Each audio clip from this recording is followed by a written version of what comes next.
মুসলমান হওয়ার পর এই প্রথম রোজা রাখছেন অপু ইসলাম খান।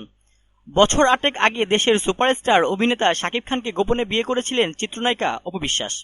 এ খবর এখন সবারই জানা।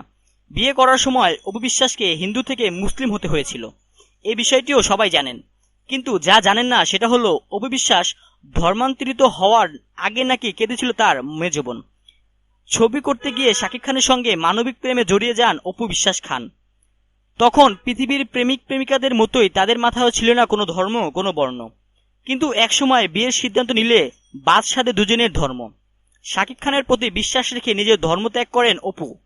আর অপুর এমন কাণ্ডে নাকি খুব কেঁদেছিলেন বিয়ের সাক্ষীতে আসা অপুর আপন মেজ বোন।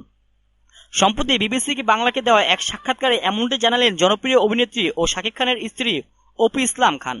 বিয়ের প্রসঙ্গে অপু বিশ্বাস সাক্ষাৎকারটিতে বলেন, কথা দাও সাথী হব ছবির শুটিং চলছিল তখন। একদিন শার্ট প্যান্ট পরে মাকে বললাম পার্লারে যাচ্ছি, তারপর গিয়ে বিয়ে করে ফেললাম। আমার মেজ বোন ছিল সাথে, সে কান্না করেছিল কারণ আমার ধর্মটা বদলে ফেলতে হচ্ছিল। হিন্দু থেকে মুসলিম হওয়ার পর অপু বিশ্বাস নাম রেখে নিয়েছিলেন অপু ইসলাম খান। নাম পরিবর্তনের বিষয়ে সাক্ষাৎকার অপু বলেন, এই নামটা অবশ্য শুধু বিয়ের কাবিনেই আছে, আর কোথাও ব্যবহৃত হয়নি, কখনো হওয়ার সম্ভাবনাও নেই। আর এই ইসলাম ধর্ম গ্রহণ করার পর এই প্রথম রোজা রেখেছেন তিনি। আপনারা যারা প্রতি মুহূর্তের খবর প্রতি মুহূর্তে পেতে চান তারা অবশ্যই আমাদের চ্যানেলটি সাবস্ক্রাইব করে আমাদের সঙ্গে থাকবেন। সবাইকে অসংখ্য ধন্যবাদ।